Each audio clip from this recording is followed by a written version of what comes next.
Alors, bonjour à toutes et à tous. C'est ma première Pêche à Kucha. Je suis Éric Durand de la Quincaillerie, coordinateur numérique Fab Manager au sein même de la Quincaillerie. Alors, la zapette.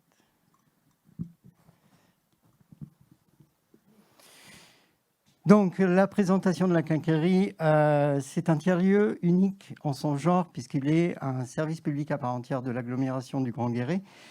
Au service même des publics, il est une initiative née en 2015, à la suite éventuellement de deux principaux éléments qui sont les 50, la radio associative locale Radio Pays de Guéret, qui est ici présente au sein même de la Quincaillerie Nouveau Lieu, et une poursuite des actions du Pays de Guéret à l'époque, dans laquelle on avait créé une association de sensibilisation à la fabrication numérique, qui était... je vais un peu plus vite que les diapos. Désolé. Donc ça, c'était le service public de l'agglomération au service même des publics. Et... oula!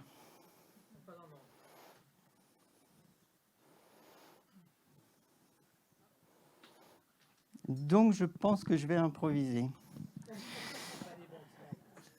Je ne m'y retrouve pas dans les slides.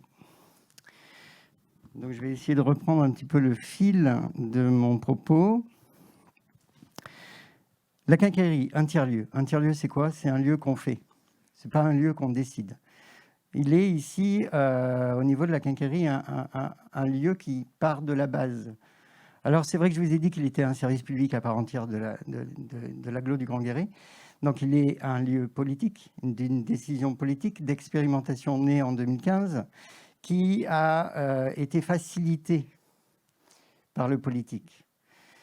Facilitée par le politique en ce sens que le citoyen a toute sa place au sein même de la quincaillerie en tant que lieu ouvert dans un accueil inconditionnel pour tout un chacun, pour qu'il puisse partager, échanger, évoluer, grandir, etc. etc. J'aimerais bien quand même trouver... Voilà. C'est un bien commun. Un bien commun qu'on peut rapprocher de la nature, dans le sens biodiversité naturelle. La quincaillerie, c'est un terreau fertile dans lequel les projets évoluent, grandissent, parce qu'on peut grandir dans une biodiversité parce qu'il y a de la fertilisation, il y a de l'arrosage, il y a de l'entretien du jardin. Et ça, c'est les salariés, les élus et les contributeurs aussi du lieu. Ce lieu, il grandit parce que tout le monde peut participer et le faire évoluer en ayant derrière des salariés, des contributeurs et des élus qui facilitent cet épanouissement naturel. Et donc, je cite ici les propos de Pascal Desfarges. Le tiers-lieu n'impose pas, il pollinise et contamine son territoire pour rendre l'utopie réalisable. Ce terreau fertile qui fait grandir les projets font qu'il a fallu, mais c'était déjà en 2018 environ, réfléchir à un agrandissement, parce qu'avant, on était dans un lieu un peu petit, totalement ouvert, où tous les services n'étaient pas possibles par rapport aux besoins nécessaires. Et donc, il y a eu un projet de déménagement dans un nouveau lieu, où vous êtes aujourd'hui ici. Et ce nouveau lieu permet de nouveaux liens.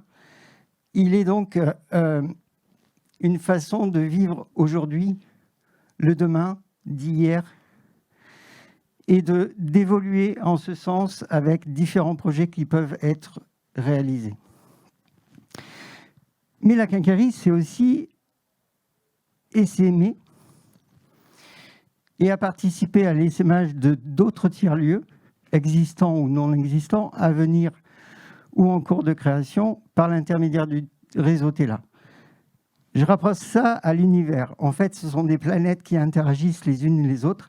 Ce sont différents lieux qui se connaissent, qui font réseau, qui échangent, qui partagent, parce qu'elles ont chacune leurs connaissances, leurs compétences, leurs acteurs, mais au sein même d'un territoire qui est lui aussi un terreau fertile de ce déploiement de cette biodiversité chez nous en Creuse. Pardon. Alors, la quincaillerie, c'est quoi? C'est pas une politique descendante, c'est une politique partagée où chacun a sa place, et je le répète, l'élu est facilitateur. C'est une communauté, enfin un ensemble de communautés qui s'entrecroisent et qui font même communauté. Il y a bien entendu un sujet crucial au sein de la quincaillerie, c'est de faire que le numérique soit accessible à tous, donc on fait de la médiation numérique. C'est donné par l'intermédiaire d'équipements, éventuellement des possibles, des réalisations territoriales qui seraient, là dans ce cas-là, dans l'image, vous avez une représentation des visières fabriquées pendant le premier confinement pour le Covid.